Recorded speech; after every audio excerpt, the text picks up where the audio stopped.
တမလွန်ဘဝကဆွေမျိုးများအရေးတရားဒေသနာတော်ဒီကနေ့ညဓမ္မသဘင်ခန္ဓာကိုရှေးဘုန်းတော်သခင်ရှင်တော်မြတ်ဖရာ၏မဟာကရုဏာကုံကိုအာယုပြုကာတိကျဖွဲ့ဆိုအပ်သောဝန္ဒနာပနာမအာတိတဂါထာကိုရွတ်ဆိုပူဇော်ခြင်းဖြင့်စတင်ကြရအောင်ယောကပကောတိဟိပိယပမေယံကာလံကရွန်တော်တိဒုက္ခရာနိခေရံကတောလောကဟိတယာနာထောနမောမဟာကာရုဏိကတတတ္တယောနာထောဝိနိယအများစွာတတ္တဝါဤချမ်းသာစီးပွားလိုလားတောင်းတဂုံပေါင်းခါသဖြင့်နာထမြညာခြင်းရှင်တော်မြတ်ဖရာသည်ကပ္ပကောတိဟိပိဂရေကဘာအရေးအတွက်သင်္ချာတို့ဖြင့်တော်လဲအဘမေယံရည်တွေတိုင်းတာဖော်ပြခြင်းငါမစွမ်းနိုင်ပါသောကာလလေးအသင်ချေသိမ့်နေကဘာရှိကြသောကာလပတ်လုံးလောကဟိတယတတ္တလောကဤအကျိုးစီးပွားအလုံးငါအတိဒုက္ခရာနိဥ္စာတဲ့ခြေလက်အင်္ဂါမေတ္တာကြီးမာသမိတာနှင့်တထာဇနီစဉ္ញကြီးဟုကျက်တိထဘွယ်ငါးသွဲအစုအလွန်ခဲရင်သောမှုတို့ကိုကရွန်တော်ဖျားဖြစ်ရန်ဤတန်ကြိုးကုတ်အာထုတော်မူရသည်ဖြစ်၍ခေရန်လက်ချေမျက်လုံးအသက်ဆုံးတရဲ့နှလုံးစိတ်ဝံကိုရောဤပင်မခြင်းတို့ကတောဘဝတဏ္ဍကျိန်ဖန်များစွာရောက်တော်မူခဲ့ရရှာလေပြီမဟာကရုဏီကတတတဝါများယင်ဝဲသားကဲ့သို့တနာချစ်ခင်မဟာကရုဏာရှင်ဖြစ်တော်မူသောတတနာထသဝိနည်းများစွာတတ္တဝါဤချမ်းသာစီးပွားလိုလားတောင်းတဂုံပေါင်းခါသဖြင့်နာထမြညာထိုးရှင်တော်မြတ်ဖရာအားနမောယုတိပြောင်းပြောမှန်ကိုလျောဖြင့်ကရောယုကျိုးရှိခိုးခြင်းသည်အထုဘဝတုစင်စစ်မသွေဖြစ်ပါစေတည်း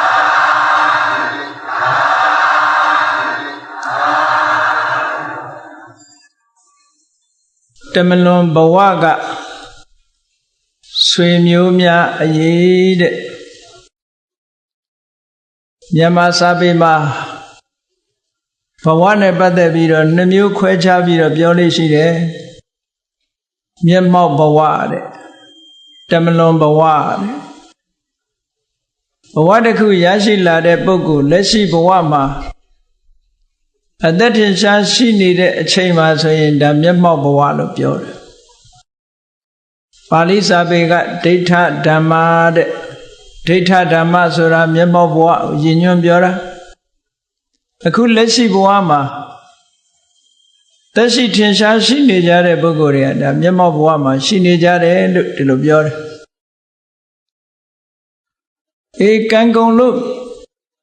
မျက်မှောက်ဘဝတစ်ခုအဆုံးသတ်သွားပြီဆိုတဲ့အခါကျတော့တမလွန်ဘဝလို့ပြောတယ်တမလွန်ဘဝကိုပါဠိစာပေမှာတံပရာယတံပရာယဆိုတာ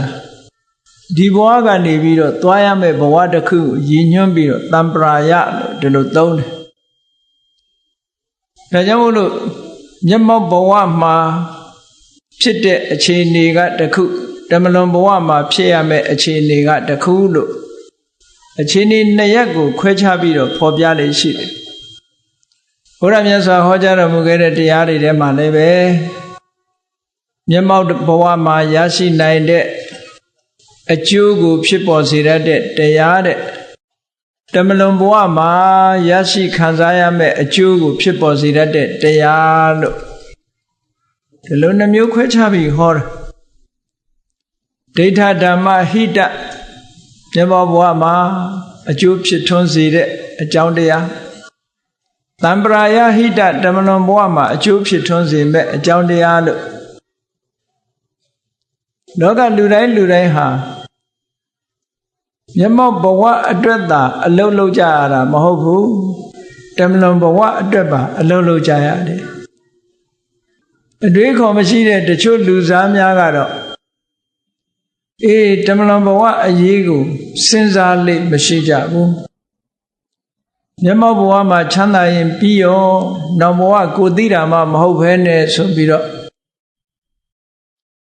ကိုတောင်မယုံကြည်တဲ့သဘောပေါ့ကိုမသိဘူးဆိုလို့ဘယ်သူသိမှာတော့နော်နောက်ဘဝကိုသိတာမှမဟုတ်ဘူးလို့ထင်တဲ့ပုဂ္ဂိုလ်ကနောက်ဘဝကိုမသိရင်ဘယ်သူသိမှာတော့လို့မေးကြည့်ပေါ့ကိုကြုံတွေ့ရမယ့်ကိစ္စကကိုမသိလို့ဘယ်သူသိမလဲဘယ်သူမှသိမှာမဟုတ်ကိုသိမှာပဲဟုတ်ကဲ့လားဒါကြောင့်မို့လို့မြတ်စွာဘုရားကဒိဋ္ဌိဓမ္မေစယောအထောယောသတ္ထောတံပရာဟိကောအထာဘိတမယာဓိရာပဏိတောတိပါဝစတိဆိုတဲ့ဒေသနာတော်လေးရှိတယ်ဒိဋ္ဌိဓမ္မေစယောအထောမျက်မှောက်ဘဝမှာရရှိရမယ့်အကျိုးယောသတ္ထောတံပရာဟိကောတမလွန်ဘဝမှာရရှိရမယ့်အကျိုးအဲ့ဒီအကျိုးနှမျိုးထဲမှာအထာဘိတမယာဓိရောအဲ့ဒီအကျိုးနှမျိုးလုံးကိုရအောင်လုပ်နိုင်တဲ့ပညာရှိကိုမှတကယ်ပညာရှိလို့ခေါ်ပါတယ်ဆိုလိုတာကဒီဘဝကောင်းစားရေးနောက်ဘဝကောင်းစားရေးလို့စဉ်းစားထားဒီဘဝကောင်းစားရေးတက်တက်ကိုသာလုပ်ပြီးတော့နောက်ဘဝကောင်းစားရေးအတွက်မလုပ်ဘူးဆိုတဲ့ပုဂ္ဂိုလ်တွေဟာပညာရှိမဟုတ်ဘူးအမျော်မြင်ရှိရမရောက်ဘူးဆိုလိုတာကဒီကနေ့စားရရင်ပြီးရောလက်ဖန်အတွက်မစင်စားဘူးဆိုတဲ့လူမျိုးပေါ့နော်လက်ဖန်ကကြတော့ဒုက္ခမရောက်ဘူးလားကဲစဉ်းစားကြည့်ကြရအောင်ပုံမြင်တဲ့ကလိုပဲဒီကနေ့အရေးတစ်ခုကစဉ်းစားမယ်လက်ဖန်အရေးမတွေးဘူးဆိုတာငယ်စဉ်တောင်ကြီးကလေးငယ်လေးတွေကိုမှတ်လောက်သားလောက်အောင်သင်ထားတဲ့ပုံမြင်ဝတ္ထုကလေးတွေရှိတယ်ပေါ့အဲ့ဒီမှာပွဲစိတ်ကလေးတွေခြာကလေးတွေလူတွေရဲ့မျက်စိထဲမှာလူတွေရဲ့အနီးနားမှာအလွန်ထင်ထင်ရှားရှားတွေ့ကြရတယ်ဒီပွဲစိတ်ကလေးတွေကအလွန်အလုံးလုံးတဲ့အကောင်ကလေးတွေနားနေတယ်မရှိဘူးနော်သူတို့အတိုက်အအောင်ထဲမှာအစာတွေဖြည့်တင်းပြီးတော့အမြဲတမ်းအစာရှာပြီးရင်အစာကိုတုံမိသိသိဖြည့်တင်းပြီးတော့အဲ့လိုနေကြတယ်နေရောညရောပွဲစိတ်ဟာအိတ်တယ်လို့သိမရှိဘူးအလုံးလုံးဒါကြောင့်မို့အင်္ဂလိပ်ဘာသာတွေထဲမှာ very busy ဆိုတာသိအလုံးလုံးတဲ့အကောင်လေးတနေ့စားတယ်လို့မဟုတ်ဘူးအစာအာဟာရရိက္ခာတွေကိုစုဆောင်းထားတယ်မိုးရာသီမိုးတွေရွာတဲ့အခါမှာအစာဒုက္ခမရောက်ရအောင်ကြိုတင်ပြီးတော့ပြင်ဆင်ထားကြပွဲစိတ်တွေနှံကောင်ဆိုတဲ့အကောင်ကတော့အဲ့ဒါလို့ပြင်ဆင်ထားခြင်းမရှိဘူးခဏရခဏစားစရာတွေသူ့ဖို့မကုန်တော့ဘူးလို့ဒီလိုထင်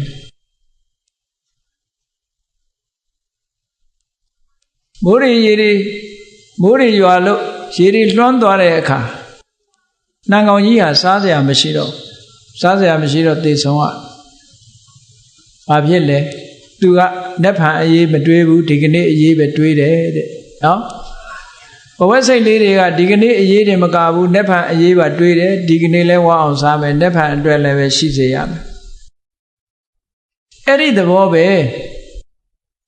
မြတ်စွာဘုရားကဒိဋ္ဌဓမ္မေစယောအထောမျက်မှောက်ဘဝမှာရရှိရမယ့်အကျိုးယောသတ္ထောတံပရာဟိကောတမလွန်ဘဝမှာရရှိနိုင်တဲ့အကျိုးအထာဘိတမယာဓိရောပညာရှိပုဂ္ဂိုလ်ဆိုတာအဲ့ဒီအကျိုးနှမျိုးလုံးကိုရအောင်ကြိုးစားရမယ်အဲ့ဒါလို့အကျိုးနှမျိုးကိုရအောင်ကြိုးစားနိုင်တဲ့ပုဂ္ဂိုလ်မှာတကယ်ပန္တိတပညာရှိတဲ့ပုဂ္ဂိုလ်လို့ဒီလိုသတ်မှတ်ရမှာအဲ့တော့ဘုန်းကြီးတို့တွေဟာမျက်မှောက်ဘဝအကျိုးအတွက်လည်းအလုပ်လုပ်ကြရမယ်တမလွန်ဘဝအကျိုးအတွက်လည်းပဲပြင်ဆင်ထားကြရမယ်လို့ဒီလိုပြောတာ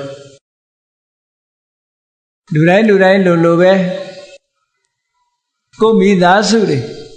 မိသားစုဆိုလို့ရှိရင်တော့ဘိုးဘွားကစားမယ်ဆိုရင်လူတိုင်းမှာ တမလွန်ဘဝရောက်သွားကြတဲ့ဆွေတွေမျိုးတွေမရှိဘူးလားရှိတယ်ဒီဘဝမှာအတူနေရတဲ့ဆွေတွေမျိုးတွေရှိတယ်လို့ပဲဒီဘဝကဆွန့်ခွာသွားလို့တမလွန်ဘဝရောက်သွားကြတဲ့ဆွေတွေမျိုးတွေလည်းရှိနေကြတယ်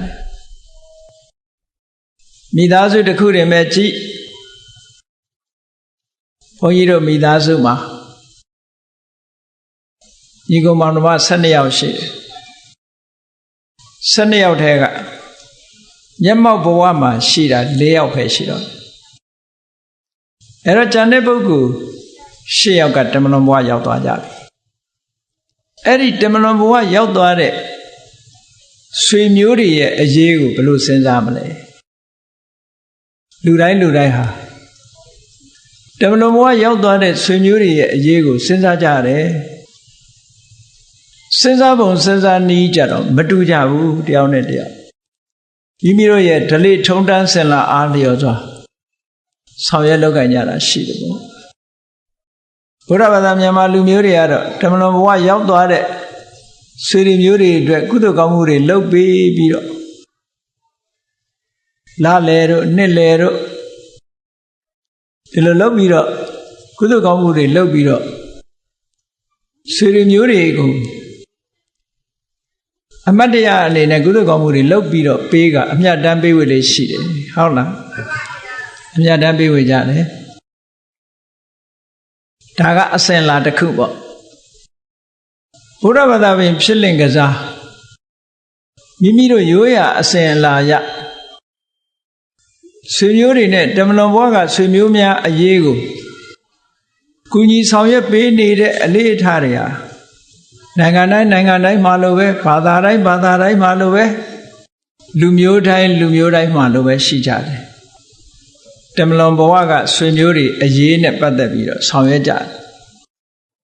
တချို့နိုင်ငံတိုင်းပြည်များမှာအနောက်တိုင်းကလူတွေဆွေမျိုးတွေကလွန်နေစာရောက်သွားတဲ့နှစ်ပတ်လည်အခါသမယမှာသူတို့သင်္ချိုင်းကလေးသွားပြီးတော့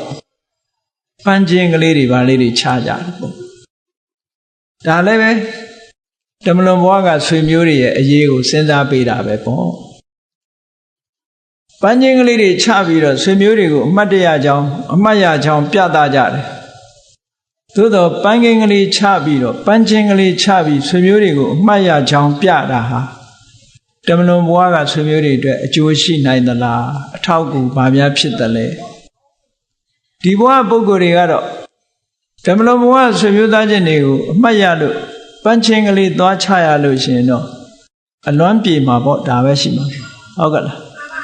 ဒီဘဝနေတဲ့ပုဂ္ဂိုလ်တွေကတော့အလွမ်းပြေကလေးသွားလို့ကြတာပေါ့မိဘတွေဆိုလို့ရှိရင်မိဘခေါင်းချသွားတဲ့နေရာသွားလို့ပန်းချင်းကလေးချလို့ထုံတန်းစင်လာရရှိခိုးဥချမျက်ရည်ကလေးကြပြီးတော့တမလွန်ဘွားကဆွေမျိုးအရင်ကိုမျက်ရည်ကလေးနဲ့စဉ်းစားတဲ့လူမျိုးတွေလည်းရှိတာပဲအဲ့ဒီမျက်ရည်တစ်ဆက်ကြတဲ့မျက်ရည်ကလေးတွေကတမလွန်ဘွားရောက်သွားတဲ့တမလွန်ဘွားကဆွေမျိုးအတွက်အကျိုးရှိသလားစဉ်းစားကြရမှာပြောတာနော်တမလွန်ဘွားဆွေမျိုးတွေရဲ့အရေးကိုစဉ်းစားပေးရအဲ့ဒီလိုလုပ်တာအကျိုးရှိသလားတချို့ကပုဂ္ဂိုလ်ကလည်းတမလွန်ဘဝဆွေမျိုးသားချင်းတွေကိုရည်စူးပြီးတော့စီမီတွေပန်းတွေထွန်းပန်းတွေလှူဒန်းစီမီတွေထွန်းလို့မလုပ်လဲဆုတောင်းကြတယ်ကောင်းရာသူဂတိရောက်ပါစေတမလွန်ဘဝမှာပျော်ရွှင်ချမ်းမြေ့ပါစေလို့ဆုတောင်းကြအဲ့ဒါလို့ဆုတောင်းတာကရောအကျိုးဖြစ်ထွန်းမှုရှိရလားစဉ်းစားသင့်တယ်စဉ်းစားရမယ့်အချက်တွေကိုပြောတာနော်ဘုန်းကြီးတို့1989ခုနှစ်ကဂျပန်နိုင်ငံရောက်သွားဂျပန်နိုင်ငံမှာအိုဆာကာဆိုတဲ့မြို့နားကိုယာဆန်ဆိုတဲ့တောင်ပေါ်မြို့တစ်မြို့ရှိအဲ့ဒီကိုယာဆန်မြို့ကကိုယာဆန်ဆိုတဲ့တောင်ပေါ်မှာဂျပန်ဘုန်းကြီးကျောင်းတွေအများကြီးရှိအဲ့ဒီကိုယာဆန်မြို့မှာအကြီးဆုံးအကျယ်ဝန်းဆုံးကတော့ဘာလို့ဆိုသင်္ချိုင်းကြီးပဲအဲ့သင်္ချိုင်းကြီးတွေရှောက်ပြီးတော့ကြည့်မယ်ဆိုလို့ရှိရင်မဆုံးနိုင် တမန်လွန်ဘဝကပုဂ္ဂိုလ်တွေရဲ့အရေးအတွက်ဆောင်ရွက်ထားကြတာမဆုံးနိုင်အောင်ပတ်စံတတ်နိုင်ရင်တတ်နိုင်သလားဘယ်လိုရွယ်ချက်နဲ့လုပ်တယ်ဆိုတာတော့အကုန်မသိနိုင်ဘူးပေါ့သို့တော့တမန်လွန်ဘဝသွားတဲ့ဆွေမျိုးတွေရဲ့အရေးဝိုင်းပြီးတော့စဉ်းစားပေးထားကြတာကြည့်တော့တချို့ကလေးငယ်ကလေးတွေဆုံးသွားတာထမရဲ့ကလေးကစားစရာအယုတ်ကလေးတွေချပေးထားတချို့ကြတော့ကလေးမဟုတ်ပေမဲ့လိတ်ကလေးတွေမြောက်ကလေးတွေထည့်ပေးတယ်ပြင်းနေမှာဆိုလို့ထမရဲ့လက်ယုတ်ကလေးတွေမြောက်ယုတ်ကလေးတွေအတင်းကြိုင်းပေးမှာချပေးတယ်တချို့ကြတော့ခွေးယုတ်ကလေးတွေချပေးထားတာလည်းရှိတယ်အဲ့ဒါလို့မိမိစိတ်ကူးတဲ့ဒီလိုလုပ်လို့ရှိကြတယ်anniversary လို့ခေါ်တယ်ကွယ်လွန်အနိစ္စရောက်တဲ့နှစ်ပတ်လည်ရောက်တိုင်းဘာလုပ်လဲအတင်းကြိုင်းသွားပြီးတော့ဂျပန်ဘုန်းကြီးတွေဖိတ်ပြီးတော့ဂျပန်ဘုန်းကြီးတွေကနေရွတ်ဖတ်30ပြီးတော့ပေးပုံတော်လေးခောက်ပြီးရွတ်ဒါလူတိုင်းဒီလိုလုပ်နေကြတာပုံတော်လေးခောက်ပြီးတော့ရွတ်ဖတ်ပေးအဲ့ဒီမှာဘုန်းကြီးတို့3ရက်လောက်နေတဲ့တီတကူဆရာတော်ဘုရားကြီးနဲ့အတူပေါ့တနေ့တော့စကားဆက်မိရင်ရွတ်ဖတ်ပေးတဲ့ဘုန်းကြီးနဲ့စကားဆက်မိရာကပြောတယ်နေပါအောင်တမန်တော်ဘုရားပြောင်းသွားတဲ့ပုဂ္ဂိုလ်တမန်တော်ကပုဂ္ဂိုလ်အတွက်အခုလိုရွတ်ဖတ်ပြီးတော့ပေးတာဘာအတွက်လဲဘယ်လိုအဓိပ္ပာယ်နဲ့ရွတ်ဖတ်ပေးတာလဲဆိုသူကပြောတယ်တမန်တော်ဘုရားမှာတည်သွားတဲ့ပုဂ္ဂိုလ်ရဲ့ spirit ဝိညာဉ်ကလေးတွေပေါ့ spirit တည်သွားတဲ့ပုဂ္ဂိုလ်ရဲ့ဝိညာဉ်ကလေးဟာနောက်ဘဝကူးဖို့ရအတွက်လမ်းရှာနေတာကောင်းတဲ့လမ်းတွေ့အောင်လို့ဆိုပြီးတော့ဆုတောင်းပတ္ထနာပြုပေးတာတဲ့ရွတ်ဖတ်ပြီးတော့ပေးတယ်အနုဆိုဝိညာဉ်လေးကလမ်းပြောင်းတယ်လမ်းပြောင်းနေလို့ရှိရင် तू ကောင်းရမွန်ရမရောက်နိုင်ဘူးပေါ့မျက်စိလဲနေရင်ဒီနားတယ်မဲ့ तू တဝဲလဲလဲဖြစ်တယ်အဲ့ဒါလို့လမ်းကြောင်းတွေ့သွားအောင်ကောင်းတဲ့ဘဝရောက်သွားအောင်ရွတ်ဖတ်ပေးတာပါတဲ့အဲ့လိုလားဒီလိုဆိုလို့ရှိရင်ဒီလိုရွတ်ဖတ်ပေးလိုက်လို့ဝိညာဉ်လေးတွေဘယ်နှခုများကောင်းရာသူဂတိရောက်သွားတယ်လို့ဆိုတာမှတ်တမ်းများရှိလားလို့ဆိုအဲ့လိုတော့မသိပါဘူးတဲ့နော်အဲ့လိုတော့မသိဘူးထုံးစံမို့ပဲရွတ်ပေးတာပါအဲ့လိုဖြေတာကိုတွေ့ခဲ့ရတယ်ပေါ့အဲ့တော့ဆိုလို့ရှိရင်အကျိုးရှိလို့ရှိညာရမ်းလှုပ်ထားလို့ဆိုတာပြောလို့မရဘူးလားကျိုးရှိမရှိဘယ်သူမှမပြောနိုင်ဘူးတမန်တော်ဘဝရောက်သွားတဲ့ပုဂ္ဂိုလ်ကလည်းဘယ်နေမှလည်းမသိဘူးသို့တော့အကျိုးရှိလို့ရှိညာဆိုရင်တမန်တော်ဘဝကဆွေမျိုးသားချင်းတွေရဲ့အရေးကိုစဉ်းစားပေးပုံကတစ်မျိုးပေါ့နယ်သာလန်နိုင်ငံရောက်တော့နာဒန်ဆိုတဲ့မြို့လေးနီးနားမှာတောအုပ်ကြီးတစ်ခုဖြတ်လိုက်တာနဲ့တပြိုင်နက်ဟိုဘက်မှာသုတ်တန်ကြီးတစ်ခုရှိသုတ်တန်ဆိုရင်မဲ့ကြောက်เสียမကောင်းဘူးတန်ပြန်ပန်းဝိရင်ကြီးလို့လှုပ်ထားအဲ့ဒီထဲမှာထူးထူးခြားခြားဘာတွေ့တော့ဆိုသုတ်တန်အဝင်ဝါနားမှာတစ်ပင်ကြီးတွေဟာတစ်ကိုင်းကြီးတွေကဘာနဲ့တူတော့ဆိုလို့ရှိရင်ဆံပင်ဖားရချထားတာနဲ့တူတယ်တစ်ကိုင်းကြီးတွေကအပေါ်မတက်ဘဲနဲ့အောက်ကိုလဲပြားပြီးတော့ကားထွက်တယ်နော်ဆံပင်ဖားရချထားတဲ့ပုံစံအဲ့ဒီတစ်ပင်ကြီးတွေကိုသူတို့ဘယ်လိုခေါ်တော့လို့မေးတော့ weeping tree တဲ့ငိုးနေသောတစ်ပင်ကြီးများလို့ဒီလိုခေါ်တယ်အဲ့ဒီတော့သုတ်တံမှာငိုးနေသောတစ်ပင်ကြီးများရဲ့အောက်မှာတောယုံကလေးတွေခိုအောင်ပြီးတော့နေကြတယ်သုတ်တံနဲ့လှည့်လည်ပြီးတော့ကြည့်လိုက်တဲ့အခါမှာခဏကပန်းချင်းကလေးတွေချထားတာရှိတယ်အယုတ်ကလေးတွေချထားတာရှိတယ်နာမည်လေးတွေရေးထားတာရှိတယ်ဘယ်နေ့ဘယ်ရက်ကဘသူကွယ်လွန်နေစာရောက်သွားသည်ဆိုတာလေးတွေရေးထားတယ်မှတ်တမ်းလေးတွေကြောက်စာလေးတွေကြောက်ပြားလေးတွေကတ်ထားတယ်တမလွန်ဘဝကဆွေမျိုးများရဲ့အရေးကိုဒီလိုဆောင်ရွက်ထားကြတယ် အဲ့ဒီဆောင်ရွက်မှုတွေကဒီဘဝနေတဲ့ပုဂ္ဂိုလ်အတွက်အလွမ်းပြေလေးတော့ဖြစ်ကောင်းဖြစ်လိမ့်မယ်နောက်ဘဝအတွက်အကျိုးရှိမရှိတမလွန်ဘဝကပုဂ္ဂိုလ်အတွက်အကျိုးရှိသလားမရှိဘူးလားဆိုတာတော့ဘယ်သူမှမပြောနိုင်ဘူးတဲ့ဟုတ်ကဲ့တချို့မြန်မာနိုင်ငံမှာတွေ့ရဘူးတာပေါ့ Chinese tradition တရုတ်မျိုးသားမျိုးကွယ်လွန်နေဆရောက်သွားတဲ့အခါကျတော့တမလွန်နေဆရောက်သွားတဲ့တမလွန်ဘဝရောက်သွားတဲ့ဆွေမျိုးသားချင်းအတွက်ငွေစက်ကူတွေပတ်စံအတုပေါ့လေအစ်စ်တော်လည်းလုံးလို့မရဘူးငွေစက်ကူအတုတွေမီးရှို့ပြီးတော့ပေးလိုက်ပါအတွက်နောက်ဘဝသုံးဖို့အတွက်နော်သို့တော့တမလွန်ဘဝပါသွားတာတော့ဘာမှမမြင်ဘူးဒီရှို့လိုက်တဲ့ဟာလည်းပဲပြာဖြစ်သွားတာပဲတွေ့လိုက်ရတာ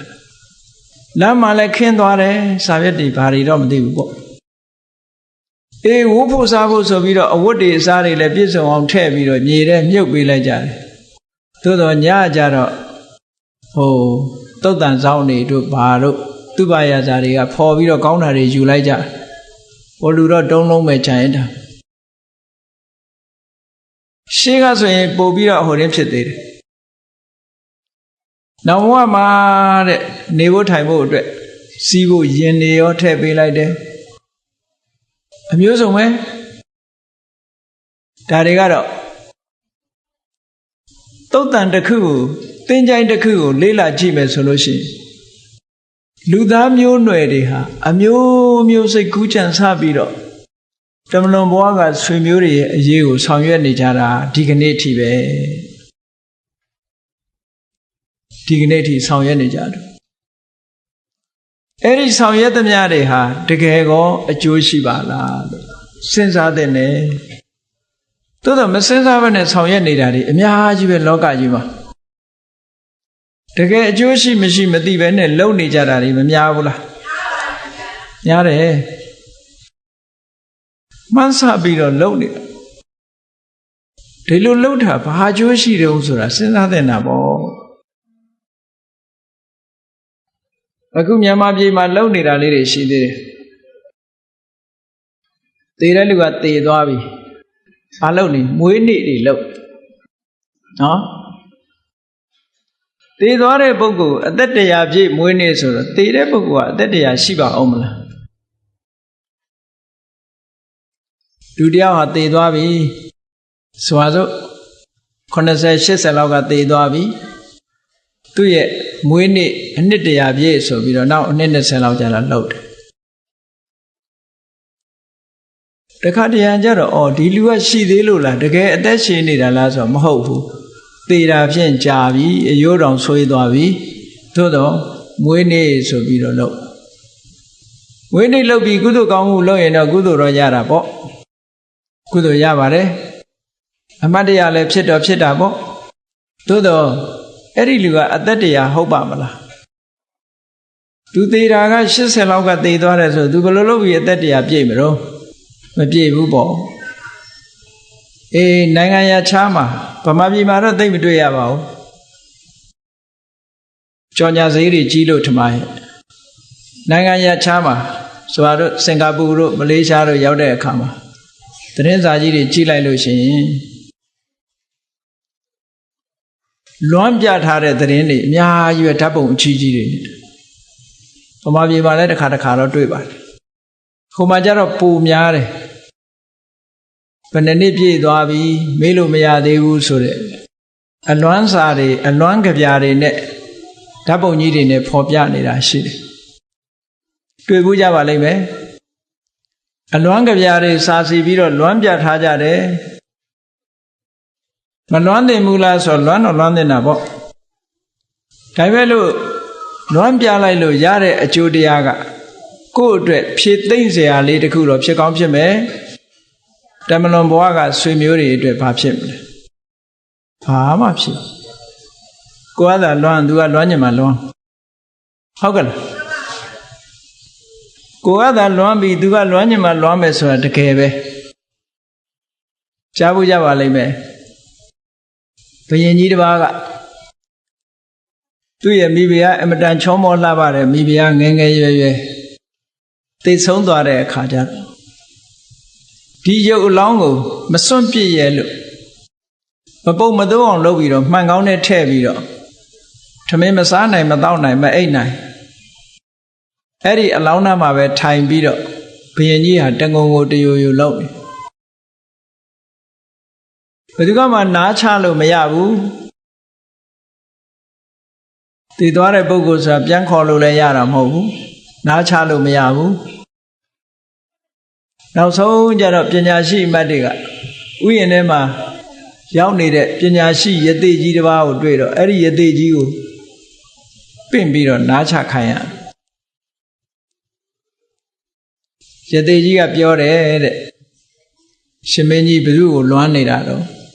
ဒီမိဖုရားလေးကိုလွမ်းနေတယ်အဲ့ဒီမိဖုရားလေးပဲရောက်နေတယ်ဆိုတာသိလားမသိဘူးအရှင်ဘုရားသိရင်ပြောစမ်းပါသိတယ်ငါမင်းမိဖုရားလေးဥယျာဉ်ထဲမှာရောက်နေတယ်လူတော့မဟုတ်ဘူးနောက်ချီပို့တော့လူဘဝတုန်းကလည်းအလှပြင်းနေတာနဲ့အချိန်ကုန်တယ်သေတော့နောက်ချီပို့တော့ဖြစ်တယ်ဘုရင်ကြီးကသာလွမ်းနေတယ်ဟိုကနောက်ချီပိုးတို့ဘဝမှာနောက်ချီပိုးတို့ဘိုလ်ကြီးနဲ့ဟိုမှာနောက်ချီပိုးတို့ဘိုလ်ကြီးကရှေ့ကသွားလူကနောက်ကလိုက်နောက်ဘဝမှာအတွဲနဲ့သူကဖြစ်နေဒီကကိုတော်မြတ်ကအလောင်းကိုမစွန့်နိုင်ဘူးတငုံကိုတိုယိုလို့ဒီသေးကြီးပြောစကားကိုမယုံဘူးအေးမယုံလို့ရှင်သူကိုယ်တိုင်ပြောရင်ရောယုံမလားလဲဆိုယုံမယ်ဒါဖြင့်သွားမယ်ဥယျာဉ်ရောက်တဲ့အခါကျတော့နောက်ချီပိုးတို့ကောင်တွေ့နင်ဘသူတုံးလို့အတိတ်ဘဝပြောတော့နောက်ချီပိုးတို့ကပြောတဲ့သူဟာဥပရိဆိုတဲ့မိဖုရားပါသေသွားပြီးတော့နောက်ချီပိုးတို့ဘဝရောက်နေတယ်ဟုတ်တယ်ဒါဖြင့်ဒီဘုရင်ကြီးကိုချစ်သလားလို့မေးတဲ့အခါကျတော့ဟိုတုန်းကတော့ချစ်မှာပေါ့အခုတော့သူတတိမရပါဘူးလို့ပြောတယ်ဒါဖြင့်သူကတတိမရပါဘူးဆိုတော်သေးတယ်ဘာပြောတော့ဘုရင်ကြီးရဲ့လက်ချောင်းသွင်းတယ်တဲ့အခုသူနောက်ချီပိုးတို့အဖိုးရဲ့ခြေထောက်ကိုဆေးပေးခြင်းတယ်တဲ့အဲ့ဒီကြတော့ဘုရင်ကြီးစိတ်နာသွားတယ်ချက်ချင်းပဲဟုတ်လားမှန်ကောင်းတဲ့အလောင်းထုတ်ပြီးတော့မိတချို့ပြစ်လိုက်တယ်ရှေမိုးချိုးပျော်ပျော်ပါးပါးနေနိုင်တဲ့ဘဝရောက်သွားဒါတကယ်ဖြစ်ပြခဲ့တဲ့ဇာလံတစ်ခုအနေနဲ့ဟောပြထားတာရှိပါအေးလောကကြီးမှာလူတွေကဘယ်လိုလွမ်းနေတမလွန်ဘဝကဆွေမျိုးတွေကကိုယ်လွမ်းညင်မှလွမ်းမှာဒါကတော့သိချတယ်သို့တော်လွမ်းသည်ဖြစ်စေမလွမ်းသည်ဖြစ်စေတမလွန်ဘဝကဆွေမျိုးသားချင်းတွေအတွက်ကောင်းအောင်သူတို့ရဲ့အရေးကိုစဉ်းစားပြီးတော့တမလွန်ဘဝကဆွေမျိုးများအရေးကိုတော့အလေးနဲ့ထားပြီးတော့စဉ်းစားသင့်တယ်တဲ့အကျိုးရှိတဲ့အလုပ်တစ်ခုလုပ်ပေးရမယ်လို့ဆိုတယ်အကျိုးရှိတဲ့အလုပ်တစ်ခုဆိုတဲ့နေရာမှာမြတ်စွာဘုရားဟောထားတာတမလွန်ဘဝကဆွေမျိုးများအရေးနဲ့ပတ်သက်ပြီးတော့ခုတ်တကပါဠိပါဠိတော်မှာတိရောကုတ္တသုတ်ဆိုတာရှိတယ်တိရောကုတ္တရဲ့အဓိပ္ပာယ်ကနံရံရဲ့ဟိုဘက်မှာလို့ဒီလိုအဓိပ္ပာယ်ရတယ်အိမ်ဒီမှာနံရံရှိတယ်မဟုတ်လားနံရံအပြင်ဘက်မှာလို့ဒီလိုပြောတာလူတွေကနေတာအိမ်ထဲမှာနေတာလေနံရံရဲ့အတွင်းမှာနေကြတယ်အိမ်နံရံရဲ့အတွင်းမှာအေးတမလွန်ဘဝကဆွေမျိုးတွေကတော့ဟိုဘက်ရောက်သွားပြီနံရံဟိုဘက်ကလူဖြစ်သွားပြီသူတို့အရေးကိုဘယ်လိုစဉ်းစားရမလဲမြတ်စွာဘုရားပြောတယ်ဆွေမျိုးသားချင်းတွေနဲ့ပတ်သက်ပြီးတော့ငိုယိုပြီးတော့မျက်ရည်ကျနေလို့လွမ်းပြနေလို့သူတို့အတွက်ဘာမှအကျိုးမရှိဘူးတဲ့ဘာမှအကျိုးမရှိဘူးသူတို့ရဲ့ဘုံဘဝမှာဆိုပါစို့ဆွေမျိုးသားချင်းတယောက်ဟာပြိတ္တာဖြစ်သွားအဲ့ဒီပြိတ္တာဘဝမှာစီးပွားရေးလုပ်ငန်းဆိုတာဘာမှမရှိဘူးဆိုင်ဖွင့်ပြီးတော့ဈေးရောင်းလို့လည်းမရဘူးကျွဲနွားမွေးပြီးတော့မွေးပြီးလုပ်လို့လည်းမရဘူးမြေခွက်တွေရှာပြီးတော့လေယာလုပ်ငန်းလုပ်လို့လည်းမရဘူးတဲ့ကံပေးသမျှနဲ့အသက်ရှင်နေကြရတယ်တဲ့သူတို့ဘဝတနည်းအားဖြင့်ပြိတ္တာဘဝရောက်တဲ့ပုဂ္ဂိုလ်တွေဟာဒီဘဝကကုသိုလ်ကောင်းမှုကြံရစ်တဲ့ဆွေတွေမျိုးတွေကကုသိုလ်ကောင်းမှုလုပ်ပြီးတော့ အမြတ်တမ်းပေးဝေလိုက်တဲ့အခါမှာဝမ်းမြောက်နှုမောတာရုခေါ်လိုက်လို့ရလိုက်တဲ့ကုသိုလ်လေးကြောင့်ခံစားမှုလေးတွေရတယ်တဲ့သို့မဟုတ်ရင်သူတို့မှာရှိတဲ့ကုသိုလ်လေးနဲ့သူတို့မှာရှိတဲ့ဘဝအကျိုးပေးလေးနဲ့ဆိုရင်အမတန်မှဆင်းရဲကြတယ်လို့ပြောတယ်အဲ့တော့လုံးသင်လှုပ်ထိုက်တာကဘာလဲလို့ဆိုရင်ကုသိုလ်ကောင်းမှုလုပ်ပြီးအမျှဝေရမယ်လို့ပြောတာဒါတမလွန်ဘဝကဆွေမျိုးများရဲ့အရေး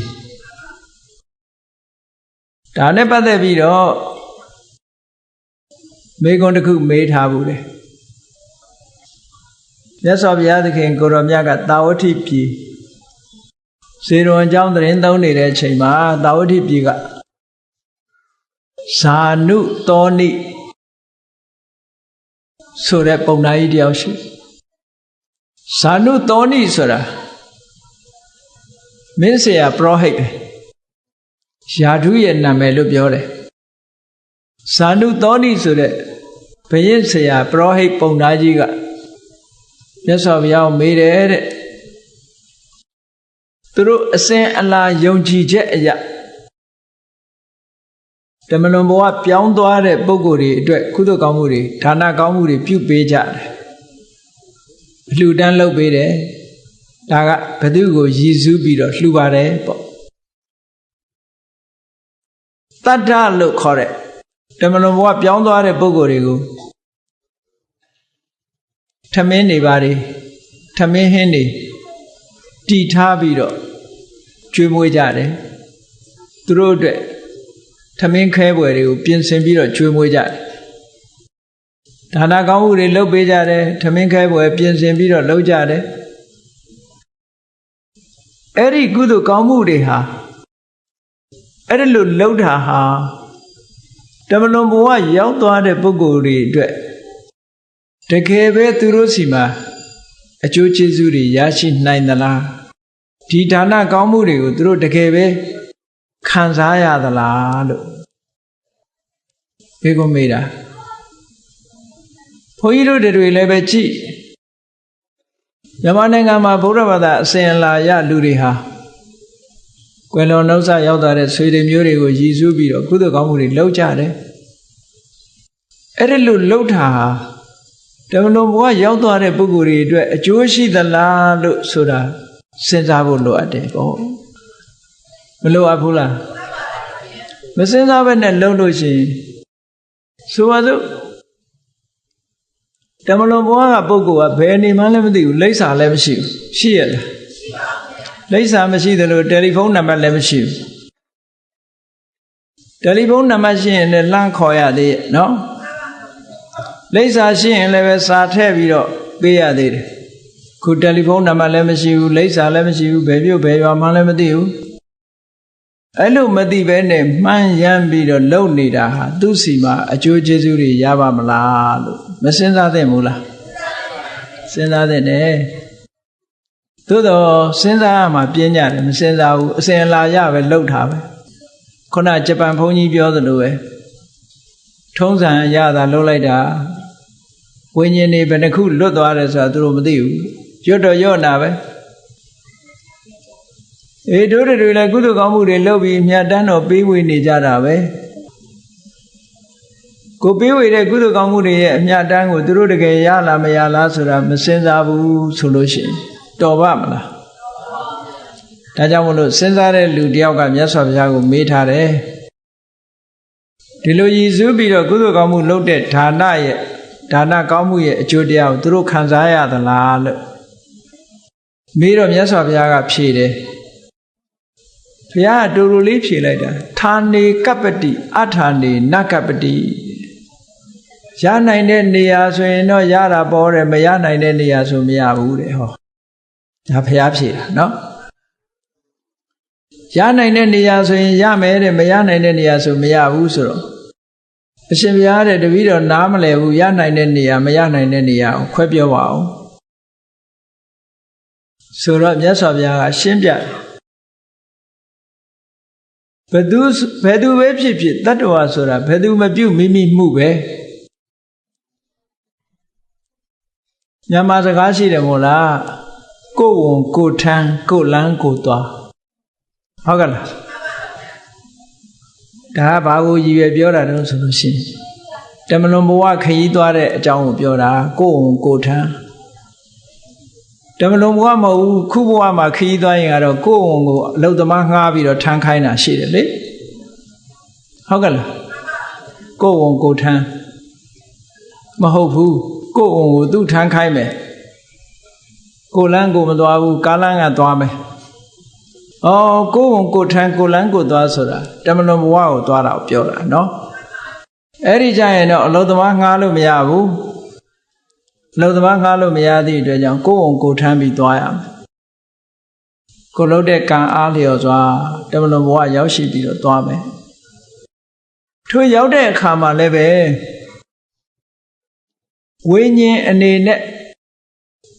တည်သွားပြီးတဲ့နောက်မှာဝိညာဉ်အနေနဲ့စောင့်ဆိုင်ပြီးတော့နေရတာမျိုးမရှိဘူး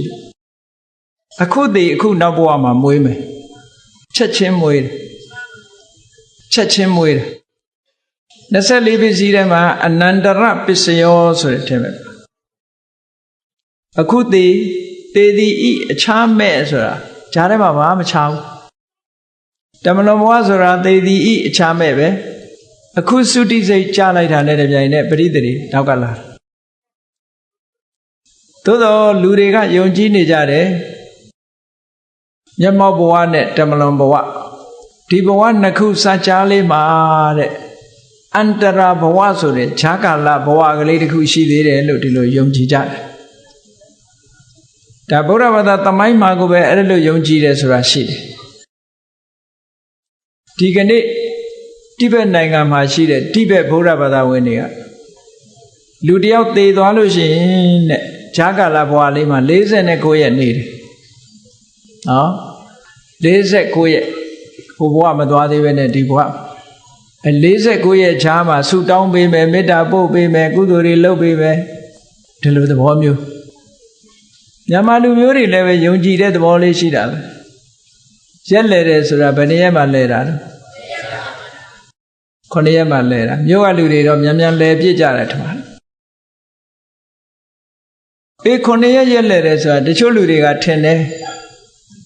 9ရက်မရှိမချင်းတည်သွားတဲ့လူကအိမ်မော်ကမစင်းဘူးတဲ့ဒါကြောင့်မို့ထင်တယ်ကြောက်ကြတည်တော့ကတော့တူတူနေပြီးတော့ရှင်တော့ကတော့တူတူနေပြီးတည်ကြတော့မှဘယ်လိုကြောင့်ကြောက်တယ်သိကြောက်ဖို့ကောင်းတာမတည်ခင်ကကြောက်ဖို့ကောင်းတာတည်သွားရင်ဘာမှလုပ်လို့ရတာမဟုတ်တော့ဘူးเนาะသို့တော့လူတော်တော်များများကတည်သွားမှကြောက်တယ်မလှုပ်နိုင်မှပိုကြောက်တယ်เนาะလှုပ်နိုင်တော့ကတော့မကြောက်ဘူးသိပြီးတော့9ရက်တိတိအန္တရာဘဝဈာကာလဘဝကြီးတစ်ခုရှိတယ်လို့အန္တရာဘဝဝါဒီဆိုတာရှိတယ်ဒါကြောင့်မို့လို့အဘိဓမ္မာကျမ်းထဲမှာဝိထိပုတ်ပိုင်းလို့လည်းခေါ်တယ်ဘုံပိုင်းလို့လည်းခေါ်တယ်အဲ့ဒီဘုံပိုင်းထဲမှာတတ္တဝါတယောက်ဟာသုတိပြီးတာနဲ့တပြိုင်နက်သေပြီးတာနဲ့တပြိုင်နက်သေပြီးသည်ရဲ့သေပြီးတာနဲ့တပြိုင်နက်လုံးဝခြားကွယ်မှုမရှိပဲပရိသေစိတ်ဆိုတာပေါ်တာပါတဲ့သုတိစိတ်ကြလိုက်ပြီးတာနဲ့တပြိုင်နက်ပရိသေစိတ်ဆိုတာပေါ်တာပါဘဝန္တရပဋိတန္တာနဝတေနပဋိတန္တိသင်္ခါတံမာနတံဥပ္ပစ္စမာနမေဝပဋိဋ္ဌာတိဘဝန္တရေတဲ့တရေစိတ်လေးပေါ်လိုက်ကြတဲ့တမလွန်ဘဝရောက်သွားပြီတဲ့တမလွန်ဘဝရောက်နေပြီဘုန်းကြီးတို့တွေလည်းဟိုဘဝကသေးလာတာဒီဘဝအသက်50ရှိရင်သေးလာတာ50ရှိပြီဒီဘဝအသက်60ရှိတဲ့လူကသေးလာတဲ့ဟာဘယ်လောက်ရှိပြီနော်အနည်း60ရှိလာပြီသေပြီးတာနဲ့တပြိုင်နက်ချက်ချင်းဖြစ်ကြတယ်ကံကြမ္မာအားလျော်စွာအချို့ပုဂ္ဂိုလ်တွေကဒီဘဝကူးတဲ့နေရာမှာအဓိကအဆုံးဖြတ်ပေးနေတာတွေကဘာတူလဲလို့ဆိုရင်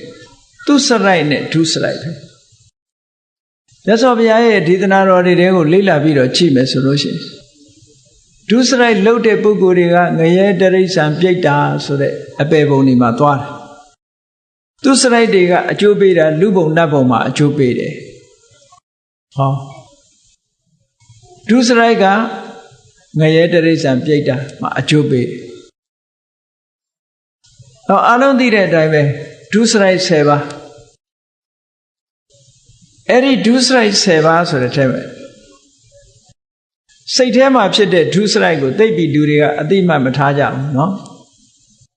ကျန်တာတွေသာဒုစရိုက်လို့ထင်တာစိတ်ထဲမှာဖြစ်တဲ့ဒုစရိုက်ကဘာလဲအဘိဇ္ဇာပြာပါဒမိစ္ဆာဒိဋ္ဌိအဘိဇ္ဇာဆိုတာ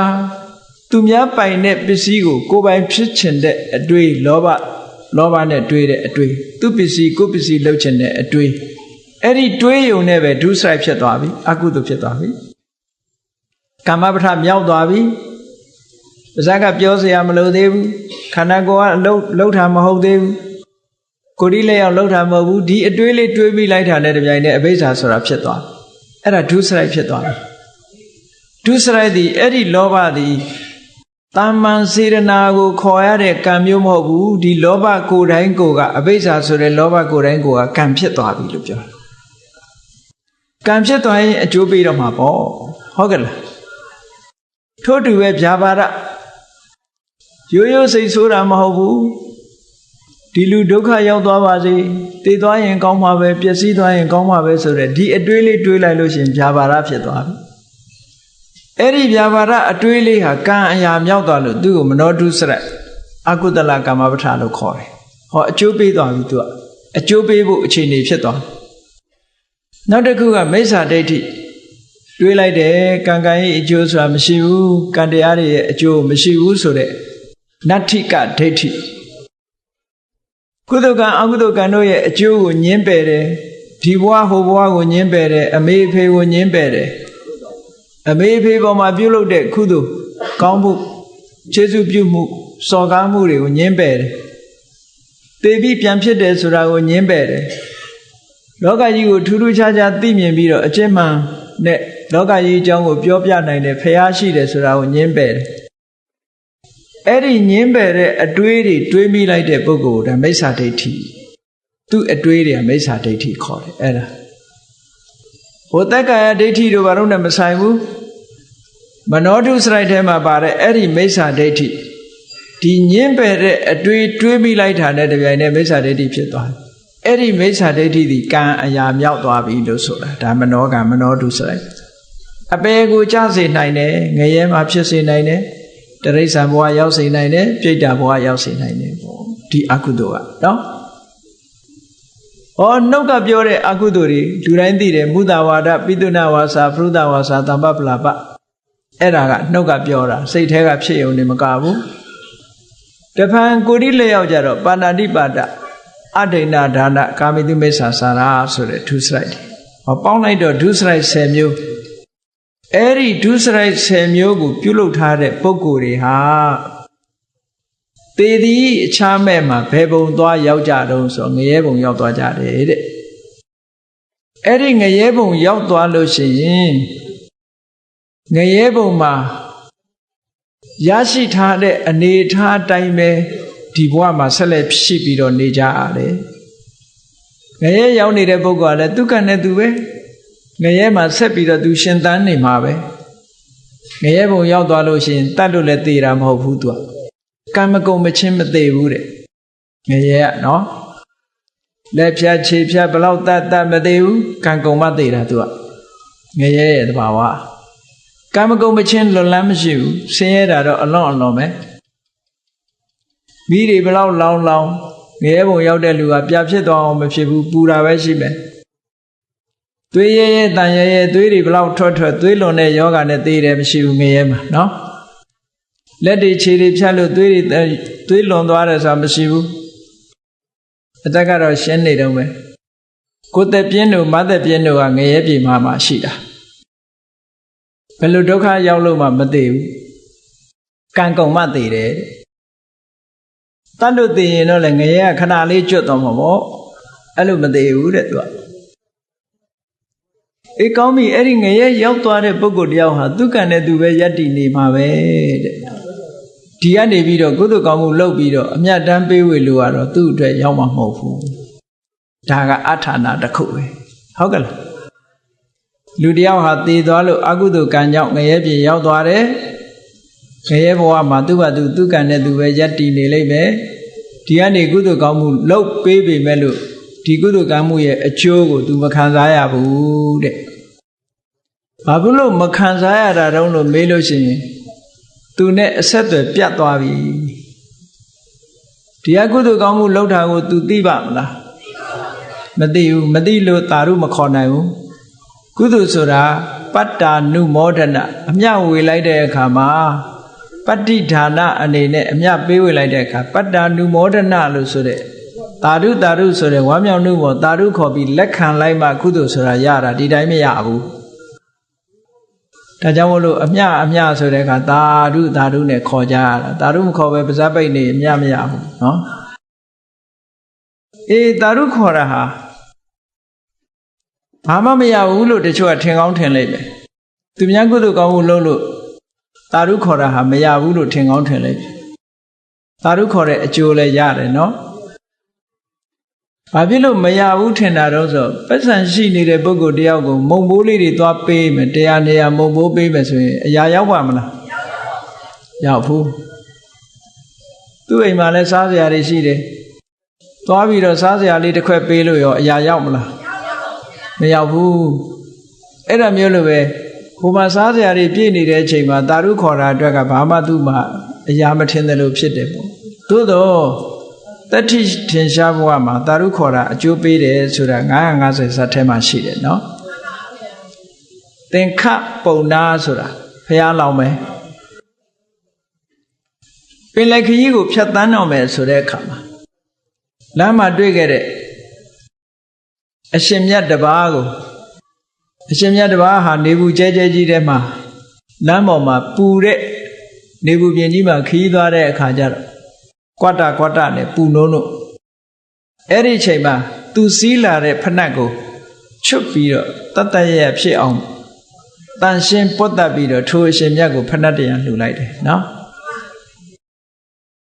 အဲ့ဒီဖနက်တရံလှူပြီးတဲ့အခါမှာသူကသင်္ဘောတက်တယ်သင်္ဘောပေါ်ရောက်တော့ခရီးဆက်တော့ပင်လယ်ထဲမှာမုန်တိုင်းနဲ့မိပြီးတော့သင်္ဘောပြတ်ပါလေရောသူ့နောက်ကသူ့ရဲ့အဖော်သူ့ရဲ့အလုံကျွေးတယောက်ပါတယ်ဆရာတပည့်နှစ်ယောက်သင်္ဘောပြတ်တဲ့အခါကျတော့သင်္ဘောကပြင်ကျပ်တစ်ခုကိုရလို့အဲ့ဒီပြင်ကျပ်ကိုမှီပြီးတော့သူတို့နှစ်ယောက်ပင်လယ်ထဲမျောနေ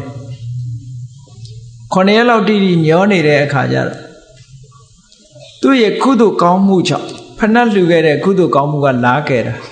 သို့တော့ဇာလန်းထဲမှာတော့မဏိမေခလာနတ်သမီးလာခဲ့တယ်လို့ပြောတာနော်မဏိမေခလာကကုသိုလ်ကြောင့်ကယ်လို့ရတာကုသိုလ်ကြောင့်ဒီပုဂ္ဂိုလ်ဒုက္ခရောက်နေတာမြင်တာအနုဘဆိုမမြင်ဘူးပြောရင်ကုသိုလ်ကခဲ့တာအဲ့ဒီကုသိုလ်ကံကြောင့်မဏိမေခလာနတ်သမီးကလာခဲ့တယ်တဲ့သင်္ဘောကြီးဖန်ဆင်းပြီးတော့ခုခေတ်တို့ပြောရင်တော့ဒါနိုင်ငံခြားသင်္ဘောတစ်စီးကတွေ့လို့ကဲလာခဲ့တယ်လို့ပဲပြောမှာပေါ့အဲ့ဒီမှာသူ့ကိုကဲတယ်ကဲပေမဲ့လို့သူ့နောက်ကပါလာတဲ့လူကိုတော့လှဲ့တော်မကြည့်ဘူးမကဲဘူးမကဲတော့ဘုရားလောင်းနေဆိုတာအမတန်စဉ်းစားဉာဏ်ရှိတယ်သူကကုသိုလ်ကောင်းမှုမရှိဘူးတဲ့သူ့ကိုမကဲနိုင်ဘူးလို့ဆိုတော့ဘုရားလောင်းကငါတပည့်ငါသင်္ဘောတက်ခါဒီမှာဖဏတ်တရံလှူခဲ့တယ်အဲ့ဒီကောင်းမှုရဲ့အဖို့ကိုမင်းကငါအမျှဝေပါတယ်ဆိုတော့ဟိုလူကတာရုအဲ့ကြတော့မှအဲ့ဒီလူကိုကဲတယ်အဲ့ဒါတာရုအကျိုးပေးတယ်လို့ပဲမှတ်ထားတယ်ခုချိန်မှာလည်းပဲတာရုခေါ်ပေးလို့ရှိရင်တာရုကအကျိုးပေးတာပဲเนาะကောင်းပြီငရဲချနေတဲ့တတ္တဝါတယောက်ဟာကိုယ်ဆွေမျိုးသားချင်းဖြစ်တယ်ဓမ္မလွန်ဘဝရောက်သွားတဲ့ဆွေမျိုးသားချင်းတယောက်အနေနဲ့ဖြစ်အောင်အဲ့ဒီငရဲရောက်သွားတဲ့ဆွေမျိုးသားချင်းအတွက်ကတော့ဒီဘဝကကုသိုလ်ကောင်းမှုလုပ်ပြီးအမြတ်တမ်းပေးဝေလဲသူမရဘူးတဲ့သူကံတိုင်းပဲသူသွားတော့မယ်နောက်တစ်ဦးကတော့အကုသိုလ်တွေလုပ်လို့တည်တဲ့အခါတရိษံသွားဖြစ်တယ်တရိษံဖြစ်ရင်လည်းပဲတရိษံဘဝမှာသူ့ဟာသူတရိษံတွေရဲ့အစားအစာတရိษံဘဝမှာသူ့ဟာသူယက်တည်မယ်ဒီဘဝကကုသိုလ်ကောင်းမှုလုပ်ပြီးတော့အမြတ်တမ်းပေးဝေလိုက်လေဒီကုသိုလ်ရဲ့အကျိုးသူရမှာမဟုတ်ဘူးတဲ့နောက်တစ်ခါနောက်တစ်ယောက်ကတော့ကုသိုလ်ကောင်းမှုတွေသူလုပ်တယ်သူစရိုက်10ပါးအကျင့်တရားတွေကိုကျင့်ကြံကြိုးကိုအားထုတ်တယ် တေဒီချမ်းမဲ့နဲ့လူဖြစ်တယ်လူဘဝရောက်တဲ့အခါမှာလူစည်းစိမ်ချမ်းသာတွေခံစားပြီးတော့လူဘဝမှာအသက်ရှင်နေတယ်ကျန်ရတဲ့ဆွေတွေမျိုးတွေကနေအမြတ်တမ်းပေးဝေလဲလူဘဝရောက်တဲ့ပုဂ္ဂိုလ်ကမရဘူးတဲ့နော်နောက်တစ်ခါကုသိုလ်ကောင်းမှုတွေလုပ်လို့တေဒီချမ်းမဲ့နဲ့နတ်ပြည်ရောက်သွားတယ်အဲ့ဒီနတ်ပြည်ရောက်သွားတဲ့ပုဂ္ဂိုလ်ကလည်းပဲနတ်စည်းစိမ်ချမ်းသာခံစားလို့နတ်ဘုံနတ်ဘဝမှာပျော်မွေ့နေတယ်ဒီဘဝကကြံရတဲ့မိဘဆွေမျိုးတွေကအမြတ်တမ်းပေးဝေလို့သူမရဘူးလို့ဆိုတာကဲပေါင်းကြည့်လိုက်မယ်ဆိုလို့ရှိရင်တမလွန်ဘဝသွားတဲ့ပုဂ္ဂိုလ်ဟာငရဲကြသွားရင်လည်းအမြတ်ဝေလို့မရဘူးတရိစ္ဆာန်ဖြစ်နေရင်လည်းအမြတ်ဝေလို့မရဘူးလူပြေရောက်သွားရင်လည်းအမြတ်ဝေလို့မရဘူးနတ်ပြေရောက်နေရင်လည်းအမြတ်ဝေလို့မရဘူးတဲ့ဒီလိုဆိုလို့လေဒါဖြင့်သူကအကုသိုလ်ကံတွေလှုပ်သည့်အတွက်ကြောင့်သေသည်ချားမဲ့မှာပြိတ္တာဖြစ်သွားတယ်ပြိတ္တာဆိုတာတစေတို့တရေတို့ပဲပြောပါစို့နော်အိမ်နာနေချင်းမှာပြိတ္တာဖြစ်ပြီးပစ္စည်းဆွဲလို့ပဲဖြစ်စေမိသားစုပေါ်ဆွဲမဲ့လို့ဖြစ်စေလူတွေကဒါကိုမကျွတ်မလွတ်ဘူးလို့ပြောတယ်ကိုယ်လည်းကျွတ်သလားဆိုဘယ်ကျွတ်မှာလို့နော်တန်တရားဝတ်ကမလွတ်သေးတဲ့မြတ်မကျွတ်သူတွေကြီးပဲအကုန်လုံးသို့တော့တစေဖြစ်မှမကျွတ်ဘူးလို့ထင်နေကြအဲ့ဒါလို့ပြိတ္တာဘဝရောက်နေတဲ့ပုဂ္ဂိုလ်ကြလို့ရှိရင်တဲ့ပြိတ္တာဘဝမှာသူ့အကျိုးပေးသမျှနဲ့ဘဝယတ္တိတာကတခုတဲ့ဒီဘဝကဆွေတွေမျိုးတွေကကုသိုလ်ကောင်းမှုလုပ်ပြီးတော့အမြတ်တမ်းပေးဝေလို့ရှိရင်လေဒီဘဝကကုသိုလ်ကောင်းမှုကိုအမိပြုပြီးတော့သူဘဝကိုယတ္တိနိုင်တယ်တဲ့သူကြတော့ဘဝယတ္တိဖို့လမ်းကြောင်းနှစ်ခုရှိတယ်နော်သူကံအကျိုးပေးနဲ့ယတ္တိတာကတခု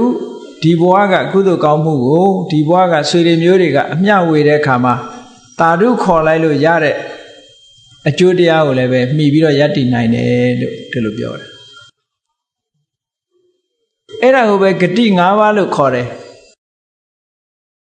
အညံဆုံးကြောက်စရာကောင်းဆုံးကနေရယဂတိပြီးတဲ့အခါတိရိစ္ဆာနာဂတိနောက်ပြီးတော့ပေတဂတိနောက်ပြီးမနုဿဂတိနောက်ဒေဝဂတိလူတွေရဲ့တမလွန်ဘဝသွားတဲ့အခါမှာသွားရလမ်းကြောင်းကြီး၅သွယ်ရှိတယ်အဲ့ဒီလမ်းကြောင်းကြီး၅သွယ်ထဲမှာ၃သွယ်ကတော့ဒုစရိုက်တွေကြောင့်ရောက်သွားတာငရဲတရိစ္ဆာန်ပြိတ္တာဆိုတာဒုစရိုက်ကြောင့်ရောက်သွားတာလူဘုံနတ်ဘုံဆိုတဲ့ဒီဂတိနှစ်ခုကတော့သူစရိုက်ကြောင့်ရောက်တာလို့ဒီလိုမှတ်အဲ့လိုရောက်သွားတဲ့ထဲမှာပေတဂတိရောက်တဲ့ပုဂ္ဂိုလ်တဦးတည်းကိုသာလဲတမလွန်ဘဝရောက်သွားတဲ့ပုဂ္ဂိုလ်တဦးတည်းကိုသာလဲဒီဘဝကကုသိုလ်ကောင်းမှုလုပ်ပြီးအမြတ်တမ်းပေးဝေရင်အကျိုးရှိနိုင်တယ်လို့ဒီလိုဟောတယ်နော်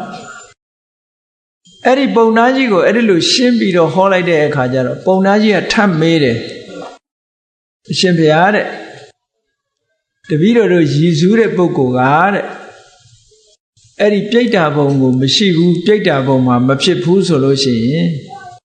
တပည့်တော်တို့ရည်စူးပြီးတော့အမြတ်တမ်းပေးဝေလိုက်တဲ့ကုသိုလ်ကိုဘယ်သူရသွားတော့တဲ့ဒါလည်းစဉ်းစားစကွယ်ကောင်းတဲ့မေကွန်လေးတစ်ခုပဲအဲ့တော့မြတ်စွာဘုရားဖြေတာကသူမရဘူးဆိုလို့ရှိရင်ကိုရည်ညွှန်းတဲ့ပုဂ္ဂိုလ်မရဘူးဆိုလို့ရှိရင်ဆွေဟောင်းမျိုးဟောင်းဘိုးဟောင်းဘွားဟောင်းတွေရှိတာပေါ့တဲ့အဲ့ဒီဆွေတွေမျိုးတွေကရတာပဲကိုကသာမေ့ခြင်းမေ့နေမှာဆွေမျိုးတွေဆိုတာမေ့ခြင်းမှမေ့တာလေရှင်သာရိပုတ္တရာမထေရမြတ်ကြီးတောင်မှလွန်ခဲ့တဲ့၃ဘဝကမေတော်ကြီးကပြိတ္တာမကြီးဖြစ်တယ်ပြိတ္တာမကြီးဖြစ်တော့အာကိုရလိုက်ရှာတဲ့အခါရှင်သာရိပုတ္တရာတွေ့တယ်အော်ဒါငါသားကြီးပဲဆိုပြီးတော့အကူကြီးလာတောင်းတယ်ရှင်သာရိပုတ္တရာမထေရမြတ်ကဝါးချောင်းလေးဆောက်လို့ဆွန်းလေးခံပြီးတော့တန်ဃာကိုရည်စူးလှူဒန်းပြီးတော့အဲ့ဒီပြိတ္တာမကြီးကိုအမျှဝေလိုက်တဲ့အခါမှာနေစရာဘုံမိတ်မှန်ကြီးလည်းရသွားတယ်စားစရာနတ်ဩဇာတွေလည်းရသွားတယ်အကျိုးရှိသွားတာနော်ဒီလိုပုံဝတ္ထုတွေကိုသိကြလို့ရှိရင်တော့ပေတဝတ္ထုတို့ဝိမာနဝတ္ထုတို့ဖတ်မယ်ဆိုရင်အများကြီးပဲစာပေကျမ်းဂန်ရတော့မဟုတ်လို့ရှိရင်လည်း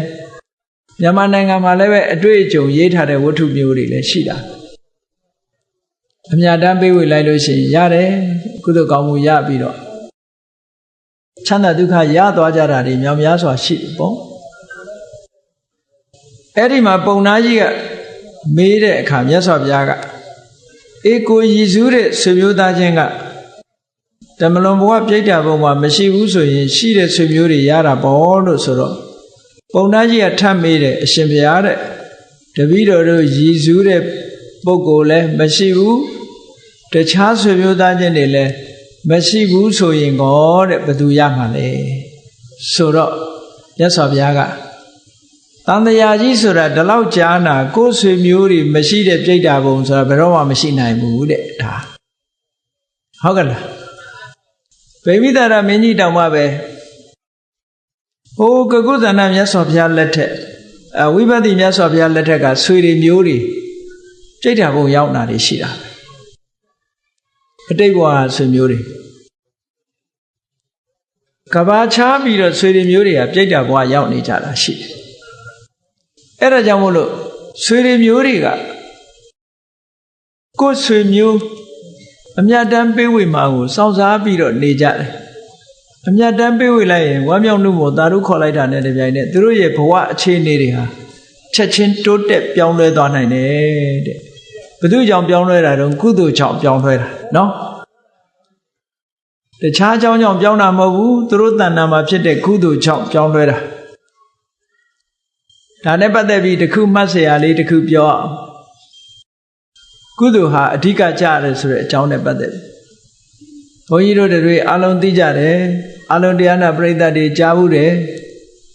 ဘဝတုတပ္ပမင်္ဂလံရခန္တုတပ္ပဒေဝတာဆိုတဲ့ခါထာတွေထဲမှာတပ္ပဗုဒ္ဓ ानु ဘဝေနသရတုခိဘဝန္တုတေဆိုတဲ့စကားရပ်မှာတပ္ပဗုဒ္ဓ ानु ဘဝေနအလုံးစုံသောဘုရားရှင်တို့၏အစွမ်းတကူတကိုးတည်သောအာနုဘောကြောင့်လို့ဒီလိုဘာသာပြန်လေးရှိကြတယ်ဘုရားရဲ့တကိုးကြောင့်ချမ်းသာတယ်လို့ဒီလိုပြောတော့လူတွေဟာတကိုးကိုအားကိုးကြဟုတ်တယ်မဟုတ်အစွမ်းတကူရှိတဲ့ပုဂ္ဂိုလ်ဆိုအားကိုးတယ်ချမ်းသာလိမ့်လို့တကယ်ကတော့ဘုရားတကိုးကြောင့်ချမ်းသာတာမဟုတ်ဘူးဘာသာပြန်တဲ့အခါမှာတကယ်ပြန်ရမှာကဘာတော့ဆိုအလုံးစုံသောဘုရားသခင်ကိုရောမြတ်တို့ကိုရှ िख ိုးပူဇော်ရတဲ့ကုသိုလ်ကောင်းမှုရဲ့အစွမ်းတကူကြောင့်လို့ဒီလိုပြန်ဘုရားကိုရှ िख ိုးဘုရားကိုကြည်ညိုတဲ့ကုသိုလ်စိတ်ရဲ့ကုသိုလ်စိတ်ကမှတကယ်တကူဟုတ်ကဲ့လားကိုယ်တဏ္ဍာမှာဘုရားကိုအာယုံပြုပြီးတော့ဖြစ်ပေါ်လာတဲ့ကုသိုလ်တရားကမှတကယ်အစွမ်းတကူထက်တာတဲ့အဲ့ဒီအစွမ်းတကူကြောင့်ချမ်းသာကြပါစေဆိုမှပုံမှန်ကန်တယ်မြတ်စွာဘုရားကမတာမဟုတ်ဘူးကိုလုပ်တဲ့ကုသိုလ်ကမတာအဲ့တော့ကြောင့်မို့လို့ကိုယ်တဏ္ဍာမှာကုသိုလ်ဖြစ်အောင်ကြိုးစားရမယ်အဲ့ဒီလိုမသိလို့ရှိရင်လူတွေကဘာဖြစ်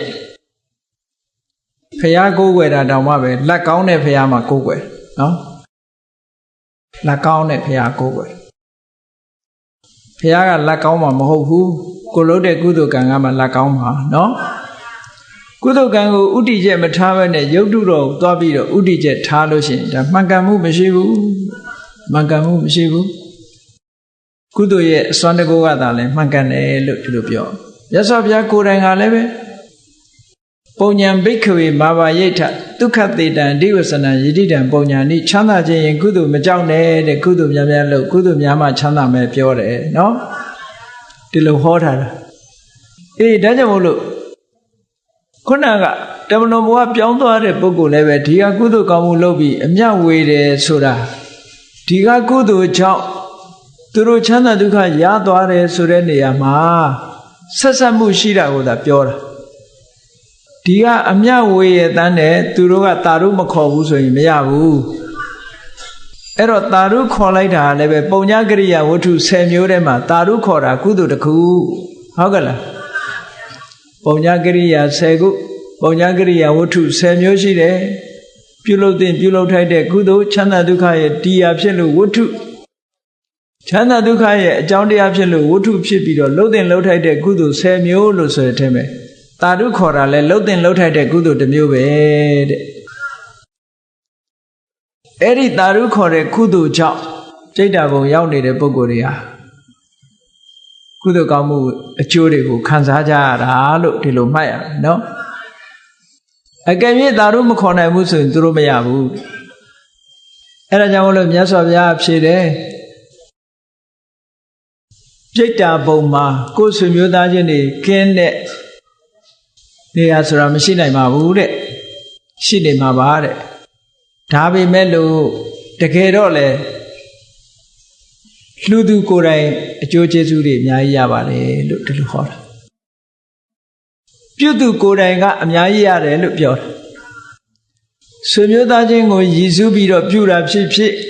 ကိုကုသိုလ်ကိုယ်တိုင်ကုသိုလ်ရဖို့လှုပ်တာပဲဖြစ်ဖြစ်ပြုလုပ်တဲ့ပုဂ္ဂိုလ်ကတော့အကျိုးကျေးဇူးတွေရပြီးသားပဲတချို့ကထင်တယ်ဒီကောင်းမှုကအမေအတွက်လှုပ်တယ်အဖေအတွက်လှုပ်တယ်ကိုယ်အတွက်မပါဘူးလို့ဒီလိုထင်ကောင်းထင်လိုက်မဟုတ်ဘူးကုသိုလ်ကောင်းမှုလုပ်လို့ရှိရင်ဘု து အတွက်ပဲရည်စူးပထမရသူကကိုပဲပထမရသူကကိုပဲအဲ့ဒီရလာတဲ့ကုသိုလ်ကိုမှတစ်ဖက်သားကသာရုခေါ်နိုင်ပြီဆိုမှသူတို့ရတယ်သာရုမခေါ်နိုင်ဘူးဆိုမရဘူးလို့ဒီလိုမှတ်အေးကောင်းပြီမြတ်စွာဘုရားကလူသူတန်းသူကုသိုလ်ကောင်းမှုပြုသူကိုယ်တိုင်ကဒီကုသိုလ်ရဲ့အကျိုးတွေကိုခံစားရတယ်ဆိုတော့ပုံနာကြီးကဝမ်းသာတာအရှင်ဘုရားအဲ့လိုဆိုလို့ရှိရင်မဖြစ်နိုင်တဲ့နေရာမှာလည်းပဲအရှင်ဘုရားအကျိုးခံစားရတယ်လို့ဆိုလိုတာလားဆိုဟုတ်တာပေါ့တဲ့မြတ်စွာဘုရားရှင်းပြတယ်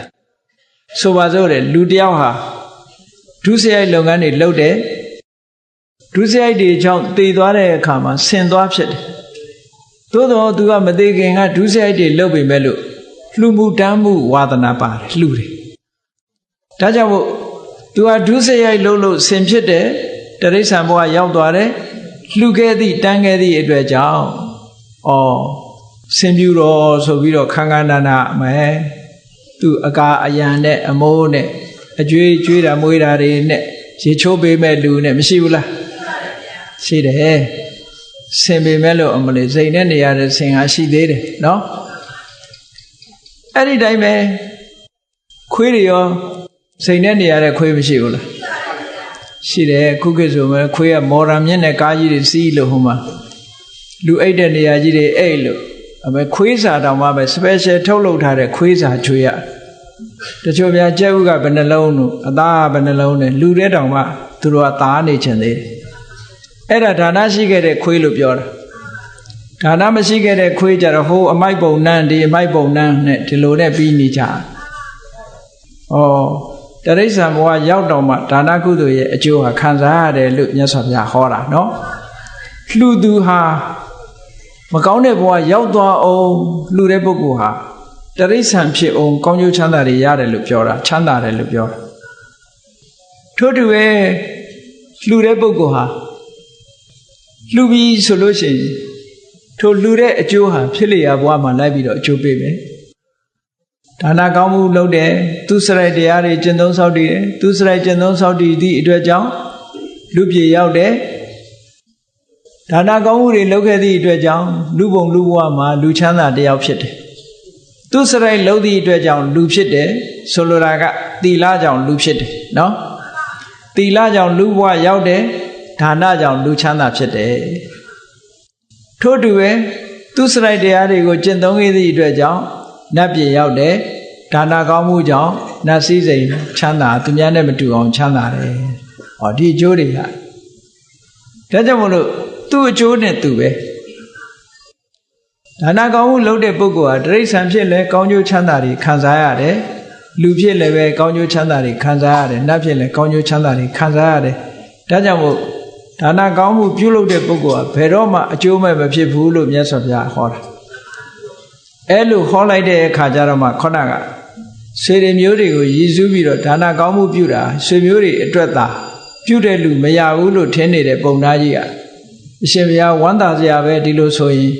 ဒါနတွေတိတ်လှုပ်တင်တာပေါ့တဲ့အလှူတန်းတွေလှုပ်တင်တာပေါ့လှူတင်တန်းတင်တယ်ဖြစ်လျာဘဝမှာဘယ်ဘဝရောက်နော်ချမ်းသာသာနေရတယ်ဆိုတော့အင်မတန်မှတန်ဖိုးရှိပါလားလို့ဝမ်းမြောက်ဝမ်းသာဖြစ်သွားတယ်အဲ့ဒါဇာနုသောဏိတုတ်ဆိုတာအင်္ဂုတ္တရနိကေမှာရှိပါလေရဲ့မြန်မာနိုင်ငံမှာဗုဒ္ဓဘာသာဝင်သူတော်စင်ပေါင်းတို့ဟာဓမ္မလွန်ဘဝကဆွေမျိုးတွေရဲ့အရေးကိုတွေးပြီးတော့ မှန်ကန်တဲ့နီလန်းနဲ့စဉ်းစားပြီးထိုဆွေမျိုးတွေရဲ့ကွယ်လွန်အိဋ္ဌရောက်တဲ့နေ့တွေမှာကုသိုလ်ကောင်းမှုတွေလုပ်ပြီးတော့အမြတ်တမ်းပေးဝေပြီးတော့နေကြတာထိုအမြတ်တမ်းပေးဝေတဲ့အလုပ်ဟာမှန်ကန်တဲ့အလုပ်တစ်ခုဖြစ်တယ်။ဘာကြောင့်မှန်ကန်တယ်လဲလို့ဆိုလို့ရှိရင်မိမိအလွမ်းပြေလုပ်ယုံမြမကဒီကုသိုလ်ကောင်းမှုကိုဆွေတွေမျိုးတွေကသိရှိဝမ်းမြောက်နှုတ်မောသာဓုခေါ်မယ်ဆိုလို့ရှိရင်သူတို့ဘဝလေးတွေဟာတိုးတက်ပြီးတော့ကောင်းမွန်သွားကြမှာဖြစ်ပါတယ်ဒီဘဝကအဆောက်အဦလေးလှုပ်ပြီးတော့လှူလိုက်ရင်သူတို့မှာဟိုဘက်မှာဘုံမိတ်မှန်တွေရတယ်ဒီဘဝကအစားအစာလှူပြီးတော့မျှဝေလိုက်လို့ရှိရင်ဟိုဘဝမှာဟိုဘက်မှာတမလွန်ဘဝဆွေမျိုးတွေမှာအစားအစာတွေရတယ်အဝတ်ကလေးတွေလှူဒန်းပြီးတော့အမျှဝေလိုက်လို့ရှိရင်သူတို့မှာနတ်ဝတ်တန်းစာတွေရတယ်ဒီဘဝကလှူလိုက်တဲ့ကုသိုလ်ကောင်းမှုကချက်ချင်းသူတို့ဘဝမှာအကျိုးပေးတယ်ချက်ချင်းလို့ဆိုတာဘယ်လောက်ထိအောင်ချက်ချင်းလဲဆိုတာမြတ်စွာဘုရားကဥပမာ2ရပ်နဲ့ရှင်းပြထားတာရှိတယ်။ဩနမေဥဒကံဝုဋ္ဌံယထာနေနံပဝတ္တတိဧဝမေဝဣတောဒိဏံပေတနံဥပကပ္ပတိကုန်းမြင့်ပေါ်ရွာချလိုက်တဲ့မိုးရေတွေဟာနေရအရက်ကိုဒလဟောစီးဆင်းသွားတယ်မဟုတ်လား။အေးအဲ့ဒါလိုပဲဒီဘဝကနေပြီးတော့အမြလို့ပေးလိုက်တာနဲ့တပြိုင်နက်ကိုကုသိုလ်ကောင်းမှုတွေကိုအမျှလို့ပေးလိုက်တာနဲ့တပြိုင်နက်ဟိုကပုဂ္ဂိုလ်မှာတခါတည်းပြည့်ပြည့်စုံစုံကြီးရသွားတယ်ချက်ချင်းရတယ်ဆိုင်းစရာမလိုဘူးဟုတ်ကဲ့နောက်ဥပမာတစ်ခုကယထာဝါရိဝဟာပူရာပရိပူရင်းတိတာကရဧဝမေဝဣတောဒိဏံပေတနံဥပကပ္ပတိမြေချောင်းအင်းအိုင်တွေကမြစ်ရည်တွေကဘယ်ကိုစီးဝင်တယ်လဲဆိုရင်ပင်လယ်ထဲကိုစီးဝင်မြစ်ရည်တွေဟာပင်လယ်ထဲစီးဝင်သွားတယ်လို့ပဲဒီဘဝကလှူလိုက်တဲ့ကုသိုလ်ကောင်းမှုတွေဟာမိမိတို့ရည်ညွှန်းတဲ့ပုဂ္ဂိုလ်တွေရဲ့ဘဝတွေကိုစီးဝင်သွားတယ်လို့ဒီလိုပြောတာနော်အေးဒါကြောင့်မို့လို့တမလွန်ဘဝကဆွေမျိုးတွေအရေးကိုစဉ်းစားမယ်ဆိုရင်